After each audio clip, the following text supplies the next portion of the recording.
Everyone, तो आज हम लोग पढ़ने जा रहे हैं ग्लाइकोलिसिस। ग्लाइकोलिसिस होता क्या है, सबसे पहले आपको ये समझना होगा।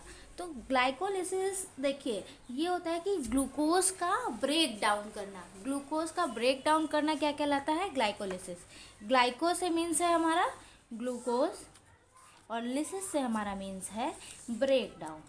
ठीक, अब ये होता क्यों है, करते क्यों हैं? तो ग्लाइकोलिसिस क्या है? एक मेटाबॉलिज्म प्रोसेस है जिसमें फॉस्फोरिलेशन और एनाबॉलिज्म होता है। तो जनरली इसमें हम लोग ज़्यादातर फॉस्फोरिलेशन की ही बात करते हैं।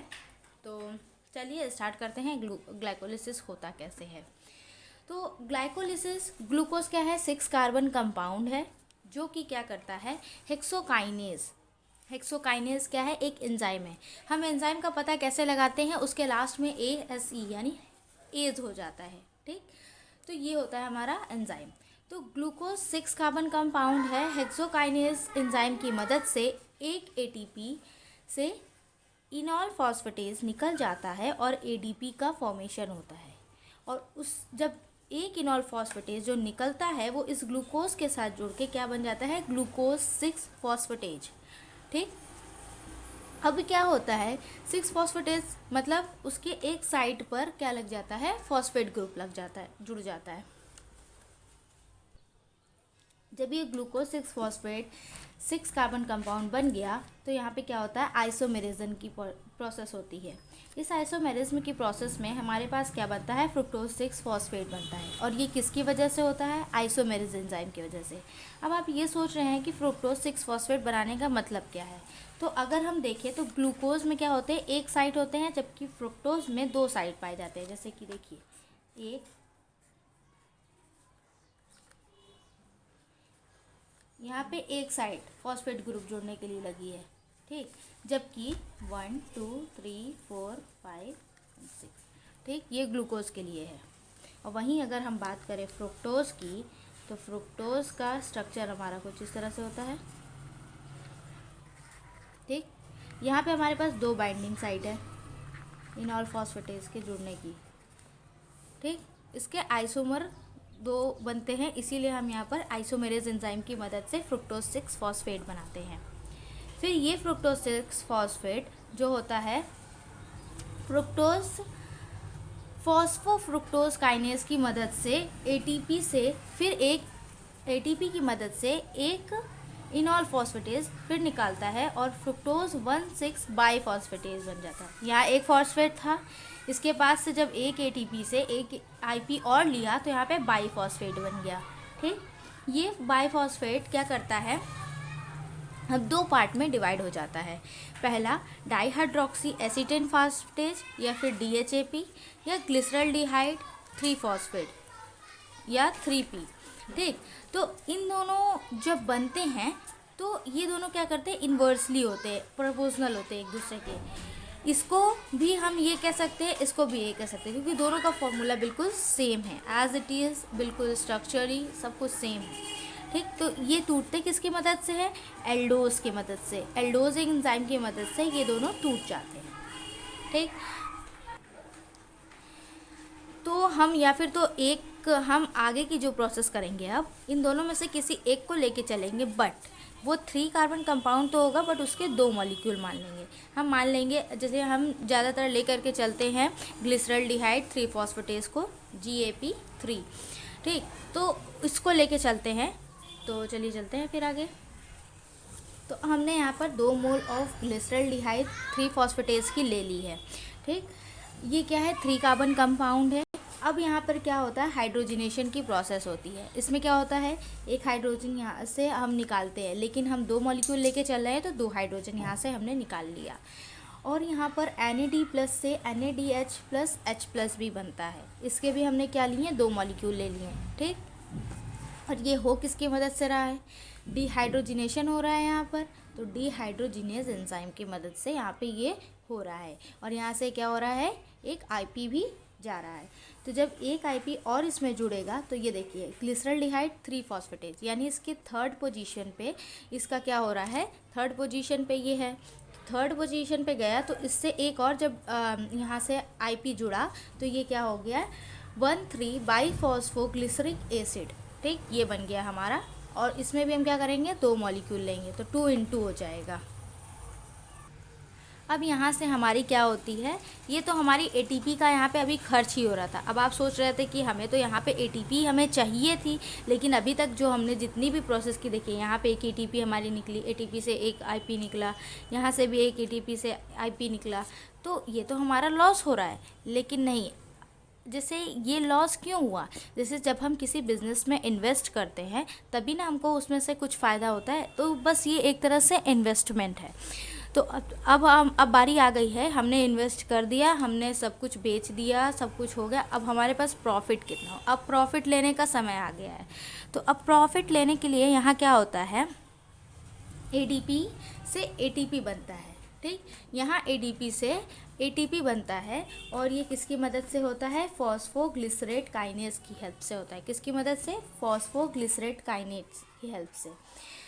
अब यहाँ पे जब आप आगे बढ़ेंगे तो ये जब एटीपी बन जाता है तो इसके भी हम 2 मॉलिक्यूल ले रहे हैं, क्योंकि हम सारे के 2 मॉलिक्यूल से इंटू करेंगे। देखिए यहाँ पे भी, यहाँ पे भी, यहाँ पे भी, सारे में हम 2 मॉलिक्यूल ले रहे हैं इसके। और तो यहाँ पे हमारे क्या हुआ, 3 फॉस्फोग्लिसरिक एसिड बना, जो कि क्या है, 3 कार्बन कंपाउंड है। किसकी मदद से, फॉस्फोग्लिसरेट काइनेज की हेल्प से। फिर उसके बाद म्यूटेज की मदद से यहाँ पे क्या बना, 2 फॉस्फोग्लिसरिक एसिड बना। ठीक, और जब ये 2 फॉस्फोग्लिसरिक एसिड बना तो इसमें से फिर क्या हुआ, H2O निकला, और एनोलेज की मदद से यहाँ पर क्या बन गया हमारे पास, PEP। इसको हम लोग क्या कहते हैं, पायरूवेट इनॉल फॉस्फेटेज। क्या कहते हैं, पायरूवेट इनॉल फॉस्फेटेज। ठीक, ये हमारा क्या बना, कंपाउंड बना।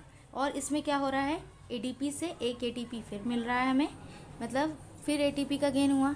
और कितने बार हुआ, 2, यहाँ 2 एटीपी लगे और 2 एटीपी निकल गए।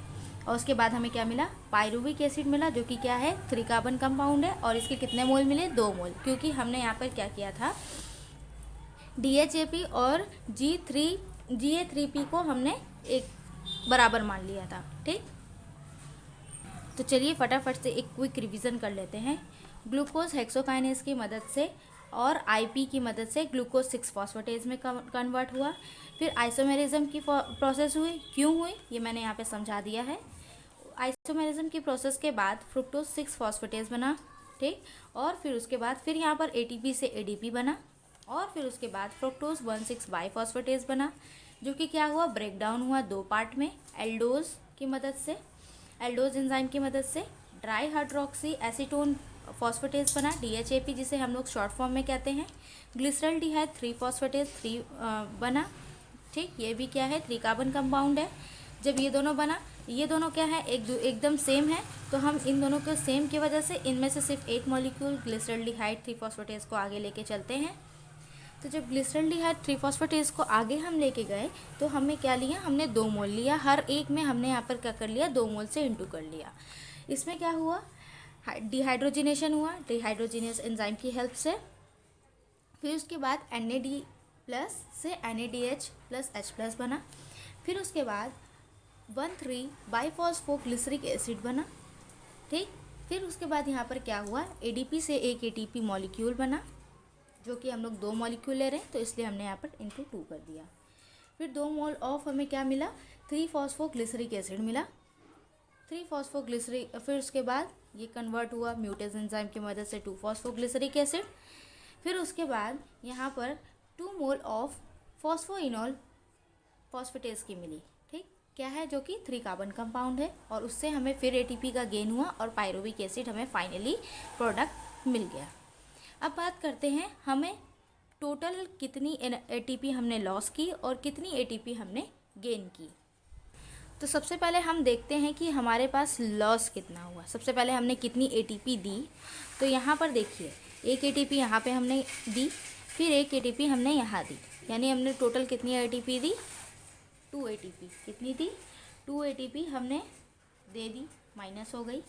ठीक, इन्वेस्ट की हमने, कितनी हमें एटीपी मिली, तो यहाँ से हमारा प्रोसेस हुआ, तो एक एटीपी यहाँ, एक एटीपी यहाँ, लेकिन 2 मॉलिक्यूल लेके चल रहे हैं, तो हमारे पास कितनी एटीपी का गेन हुआ, 4 एटीपी का गेन हुआ। ठीक, तो 4 ATP हमारे पास मिल गई। तो अब अगर हम इसका टोटल नेट निकालेंगे, हमें कितने ATP का गेन हुआ, तो 2 ATP का गेन हुआ। नेट ATP का गेन कितना हुआ, 2 ATP का गेन हुआ। अब यहाँ पर हमने NADH प्लस H प्लस का भी यूज़ किया था। NADH क्या है, एक NADH 3 ATP मॉलिक्यूल के बराबर होता है, ठीक। और हमने यहाँ पे कितना यूज़ किया है, 2।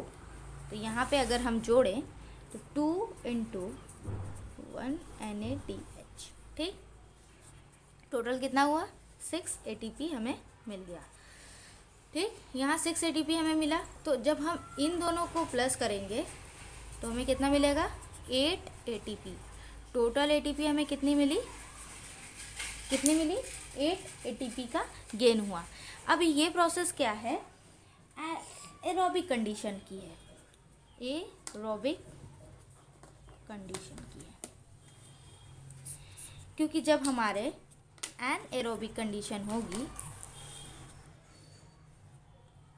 तो जब एनएरोबिक कंडीशन होती है तो यहाँ फर्मेंटेशन होता है। फर्मेंटेशन की प्रोसेस होने की वजह से यहाँ पर क्या होता है, NADH का यूज़ नहीं होता है। तो जब NADH का प्लस यूज़ नहीं होता है तो एनारोबिक में हमको कितने मिलते हैं, सिर्फ और सिर्फ 2 ATP का गेन होता है। तो ये चीज़ हमको समझ में आ गया। रिड्यूस कोएंजाइम वहाँ पे नहीं बनता फर्मेंटेशन की वजह से।